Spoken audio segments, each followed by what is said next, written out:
என்பது பற்றி ஒட்டன்சத்திரம் மக்கள் கூறிய கருத்துக்களை தற்போது பார்க்கலாம். திரைப்படங்கள்ல காமிக்கிறது எல்லாமே உண்மையத்தை இப்ப நடக்கிற விஷயங்களத்தை காமிச்சுக்கிட்டு இருக்காங்க. ஏன்னா முன்ன ஜாதிகள் அதிகமா இருந்தது. ஆனா இப்ப அப்படியே படிப்படியா பிள்ளைகள்லாம் படிச்சு நல்லா ஒரு இதுல வர்றப்ப கொஞ்சம் கொஞ்சமா குறைஞ்சுகிட்டு இருக்கு. இருந்தாலும் இன்னும் அந்த காலத்துல மாதிரி நடக்கிற ஆணவ கொலைகள் அதெல்லாம் நிறைய நடந்துகிட்டு ஜாதி வாரியா நடந்துகிட்டு தான் இருக்குது. படித்த இளைஞர்கள்லாம் இன்னைக்கு படிப்பு நோக்கி சென்று கொண்டு இருக்கும்போது ஜாதி ரீதியாகவும் மத ரீதியாகவும் படத்தை பார்த்தா பெரும்பாலும் அது உண்மைன்னு கத்துக்கிறாங்க. வரக்கூடிய காலங்களில் படத்துல மாத்தணும். திரைப்படங்கள்ல இவ்வளவு தூரம் காட்டணும், வெளிப்படுத்தணும்ன்ற அவசியங்கள் இல்லை.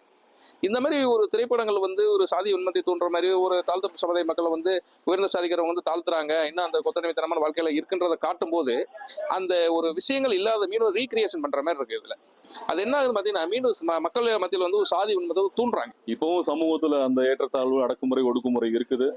அதைத்தான் சினிமாவில் பிரதிபலிக்கிறாங்க, சினிமாவில் காமிக்கிறாங்க. தொடுக்கப்பட்ட அல்லது தான் அடக்குமுறை உள்ளாக்கப்பட்டதை, தன் வன்கொடுமைக்கு உள்ளாக்கப்பட்டதை உணராம இருந்த ஒரு சமூகம் இப்ப உணர ஆரம்பிச்சிருக்கு. கொடுக்கப்பட்ட மக்கள் இந்த சமூகத்திலையும் சரி, சினிமாலையும் சரி, அவங்க மேல வர்றதுக்கான முயற்சி தான், சமன் செய்யற முயற்சி தான் வராங்களே தவிர இது இவங்க ஜாதியை தூண்டுறாங்க, ஜாதி வெறியை கிளப்புறாங்கன்னு சொல்றது முற்றிலும் ஏற்றுக்கொள்ளப்பட முடியாத ஒன்று. திரைப்படங்களில் காட்டப்படும் சாதிய பிரச்சினைகள் சமூகத்தை பிரதிபலிக்கிறதா, அதீத சித்தரிப்பா என்பது பற்றி ஒட்டன்சத்திரம் மக்கள் கூறிய கருத்துக்களை நாம் பார்த்தோம். தொடர்ந்து உள்ளூர் செய்திகளை நம்ம ஏரியா செய்தி தொகுப்பில் பார்க்கலாம்.